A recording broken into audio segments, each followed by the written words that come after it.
CTV News with Kelly Gregg. Good evening. Montreal has a new champion. The Canadian Grand Prix took place this afternoon, and 19-year-old Kimi Antonelli got the checkered flag. He's going to become the first driver to win his first 4 Grand Prix all in a row. The checkered flag's there again for Kimi Antonelli. That's Antonelli's 4th win of the season and 1st in Montreal. Fan favorites Lewis Hamilton and Max Verstappen rounded out the podium. Mercedes' George Russell started in the pole position for the 3rd year in a row, but McLaren's Lando Norris jumped out to an early lead at the start. Russell led for most of the first half of the race, but had a mechanical failure and was forced to retire on lap 31. In the end, 6 cars didn't finish because of issues, and post-race, Antonelli said it was a tight battle between he and his teammate Russell, but it's a win that he will take. It was a really fun battle, to be fair, with George. We were, pretty much on the limit, and it was not easy today. With the wind very gusty, turn 10 was very difficult. I think, one lap he locked up, and then I went in front, and then I locked up. So it was very close, and it was a shame for him to have the failure, and because it would have been a very, very cool battle. But we'll take it. Despite the cool weather, hundreds of thousands of fans flocked to the track, setting a weekend attendance record. Sweet Arasi was there. Hats and hoodies were the style at this year's Grand Prix, as temperatures reached a high of 13 degrees Celsius with a mix of rain and clouds. We came prepared, so we're good. Yeah, I'd rather be over-prepared, but thankfully it looks like it's lightening up. In fact, some fans were hoping for a wet circuit. I actually want it to rain. I probably won't be too popular to say that, but if it rains, it's going to make for a really interesting race. Quite a bit closer. While it didn't rain during the main F1 race, it didn't need to be challenging weather to make it memorable. It's been a great race, really exciting, lots of action. It's an amazing battle at the beginning between Mercedes cars, and after that, the battle with Lewis and Verstappen, that was amazing. And of course, there were favorites. Lewis Hamilton has always been my favorite. Do you have a favorite driver? Max. Max Verstappen to win? Yep. And a commanding lead now. Both of them did make it to the podium, but it was Mercedes driver Kimi Antonelli who came out on top. Antonelli money line, 10 racks. We're going to the top. Let's go. I'm devastated that Charles Leclerc didn't win, but he'll get him next time. Despite the weather and Formula One moving the race up to May, this year was still record-breaking for the Canadian Grand Prix, with 360,000 people filling the stands, a mix of locals and visitors from around the world. Oh, we're from the United States. We're from New Hampshire. It's my first time in Canada. I always wanted to do the Canadian Grand Prix because I like this track. It always brings up good racing. And for many here, Montreal gave them exactly what they came for. It was really cool to see, first-hand experience. Oh, the race was insane. And one they will probably never forget. Sweet Arasi, CTV News. And joining us now to break down today's Canadian Grand Prix is RDS's Olivier Larue from the track. So Kimi Antonelli comes away with the win today. Hamilton, Verstappen finishing 2nd and 3rd. Olivier, is this what you expected? I would say yes and no, and I'll start with the no because, of course, from what we saw earlier in the weekend, Mercedes and McLaren were the 2 teams to beat. So, of course, I expected to kind of see 2 Mercedes drivers on the podium and maybe with Lando or Oscar Piastri, but that's not what happened. Why?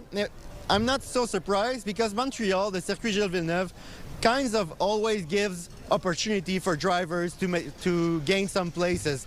There's always a yellow flag, a safety car, maybe some rain that kind of makes the pack a little bit. So I'm not surprised to see Lewis and Max being able to take advantage of those opportunities. Of course, they have so much experience in Formula One, and it helped them today, of course, to get on the podium. So not really surprised to see them get 2nd and 3rd today. Well, you spoke about Mercedes. It was quite a battle between the 2 Mercedes teammates, Antonelli and George Russell, before Russell was forced to retire. Is that healthy competition, or do you think that's something more? I think it was. Of course, we have to remember what happened yesterday in the sprint race. Both of them were fighting really hard, and even the boss of the team, Toto Wolff, have to talk to Kimi on the radio and say, like, now you need to calm down a little bit. Both drivers had the chance to explain each other, to try to clarify how they want to battle between teammates. And I think today that's what we saw, but it was still very intense. I don't remember in memory to see a battle going for so long on so many laps. It was really something to see, but I think it was fair between both of them. Now we'll want to see how the relationship between the two will evolve, and you know, we never know how much it will. I remember McLaren drivers last year, Norris and Piastri, they had a contact here in Montreal, and now they get along pretty well, so the relationship was still good after that. Let's hope it will be the same thing with Mercedes, but of course, for Kimi Antonelli to have 4 wins in a row, that's massive, and he takes a big gap, now a big lead in the championship because of the retirement of Russell. Yeah, maybe some words in the paddock later between those two teammates. You mentioned Lando Norris. He jumped out to an early lead right at the start, but he was also forced to retire. An unusually bad day for McLaren. How did the team handle today's results? I'll say pretty good. I mean, obviously they are both disappointed. They took a gamble at the start by putting intermediate tire for the rain. It didn't pay off. Their rivals, their opposition, choose to go with slick tires. So they were already on the back foot, and of course with the retirement of Lando, that's not a good result, but it's not a track that suits their car really well. So they were kind of expecting a tough weekend this weekend here in Montreal. And in the end, they were pretty happy with their pace in general. So if they look at the whole picture, the whole weekend, I feel like they are satisfied with what they were able to do this weekend. Finally, Olivier, you're wearing a pretty heavy coat. Despite the cool weather, we saw some record-breaking attendance this weekend. What was your feel for the fan experience this year? Well, it's a bit tough to say for us journalists because we are kind of in a bubble here in the paddock, so we don't live the same experience as the fan, but I'm pretty sure they had a really good time. We had the sprint race in Formula 1 for the first time in Montreal in the history of the Canadian Grand Prix, and it was a really exciting race, so I'm pretty sure the fan really liked that yesterday, and the weather was nice. Not today, but so far Friday and Saturday was really good. Yes, it's earlier in the season, in the calendar, but yeah, I feel like the show on track was really good, so I'm pretty sure all the fans had a good time. Of course, with Formula 2 also this year, it's the first also in the history. So it was a really packed weekend for the fans. There were a lot of action, and I'm sure they had a good time. And so did we watching the race. Olivier, thank you so much for taking the time, and thank you so much for your insight. Thanks for having me. And a helmet worn by Quebec F1 legend Gilles Villeneuve has sold for a record-breaking price of $1.7 million. It's Villeneuve's helmet from his final Formula 1 race in 1982. It was the San Marino Grand Prix where he finished second driving for Ferrari. He was killed in a crash in qualifying 2 weeks later at the age of 32. The helmet had been in a private collection for close to 30 years. The previous record belonged to an Ayrton Senna helmet, which sold last year for almost $1 million. Alberta has refreshed referendum talk, vowing to hold a vote in the fall. Many here will be following that process, especially those pushing for an independent Quebec. Anastasia Dextrine has that story. The idea of separation is at the top of Canada's political conversation, with a looming independence referendum in Alberta expected this fall. In Quebec, sovereigntists are watching closely. What's going to concern us is the way that the Mark Carney government is going to act toward Alberta, because it's going to significate a lot for also the independence movement in Quebec. Camille Goyette-Gingras is president of the non-partisan independence group Oui Québec. She says she supports the route that some Albertans wish to take. 300,000 people there signed a petition demanding a referendum on separation. But after the province failed to consult Indigenous groups whose land would be affected, Goyette-Gingras says consultation is key. We've done a large consultation of civil groups like private companies, unions, group in healthcare, etc. And they have this strong wish for a big, like a quiet revolution. People have the feeling that they have no impact on the status quo. She says the movement is about Quebecers taking their power back. When asked about the process of an independence referendum in Quebec, Justice Minister Simon Jolin Barrette said, "Our decision in Quebec is based on Bill 99. And the question of autonomy in Quebec, of the constitutional position in Quebec will be decided only by Quebecers, and that will be and will always be if there's a referendum that applies." But lawyer Frédéric Bérard says constitutional law has become more complex, saying there's a lot more for Quebec to consider since its last referendum in 1995. There's a big change since 1998 in international law and in constitutional law in Canada as well, towards more respect for the First Nations. We need to keep that in mind. That is clearly a game changer. In Quebec, the Parti Québécois has promised to hold a referendum if elected in October. So for now, all eyes are on Alberta. Anastasia Dextrine, CTV News. A 3-year-old boy has died after being found unconscious in a backyard pool in Blainville. It happened yesterday afternoon. The parents called 911 when they found the boy. Experts say for anyone with a backyard pool, now is the time to ensure that it is secure. This is a good time to repeat our water safety key messages. Control the accessibility to the backyard pool. And when you open it, because many people open it, there's a backyard pool, make sure you have on guard adults process. We call that surveillant désigné in French, but we have the same reality. You have to take this responsibility to supervise the kid all the time. Okay, and if you have to do other tasks, please give this object to another person, and this person will be the responsibility to supervise the kid when we are in the free swimming. Reynald Hawkins has more advice for pool owners on our website, ctvnewsmontreal.ca. Weather brought to you by Gratian Scaff's 50th anniversary gift event. Get a complete second pair and sunglasses as a gift. Now for a look at your forecast. We're at 13 degrees right now in Montreal, 12 up north and 10 out in the eastern townships. Waking up tomorrow to wet weather, we will see clearing skies by the afternoon though, the high around 20 degrees. But after that, the umbrellas go away and the summer gear comes out. Have a look at Tuesday. We could hit nearly 30 degrees. It'll be a mix of sun and cloud for most of the week. After the break, some of the most expensive seats in the house are right here in Montreal. Montreal's video game industry is facing a wave of layoffs with thousands of jobs at risk. But some industry leaders say the city still has what it takes to stay a global player. Laurence Brisson-Dubreuil reports.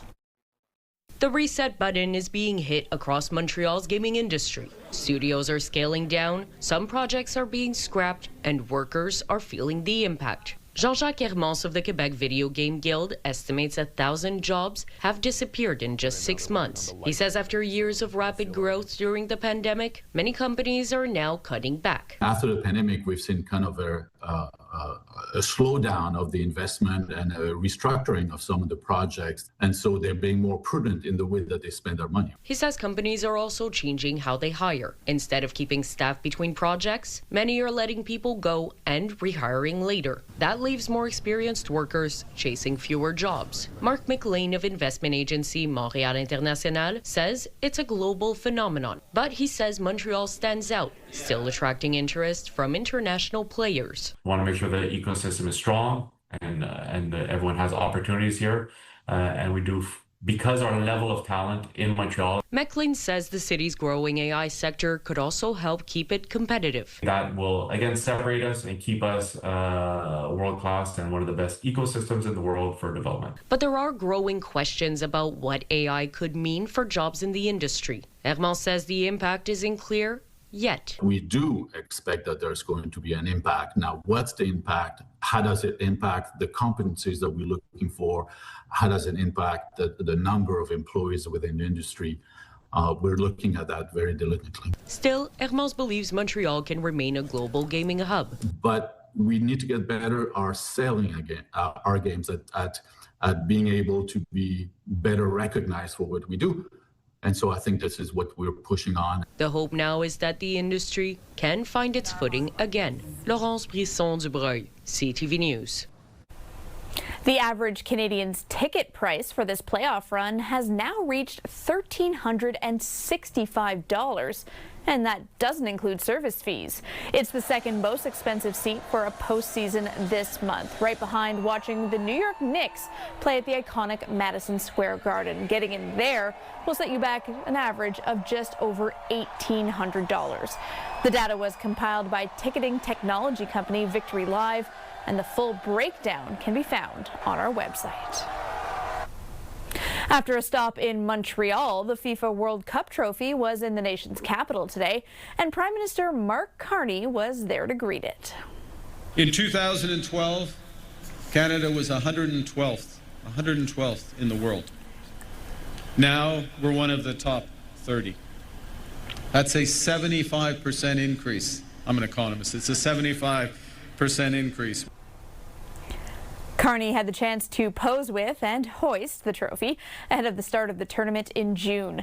The trophy is on a cross-country tour before games kick off. Canada will host 13 matches between Toronto and Vancouver. The first home game will be played on Friday, June 12th in Toronto against Bosnia and Herzegovina. Coming up, on the road again, one man's cross-country journey for cancer research. Menswear provided by Ernest. Elevate your style with Ernest. Download the CTV News app and stay on top of local stories as they unfold. Increasing number of abandoned buildings. Customize your feed and watch live wherever you are. CTVMontreal.ca. Your home for news.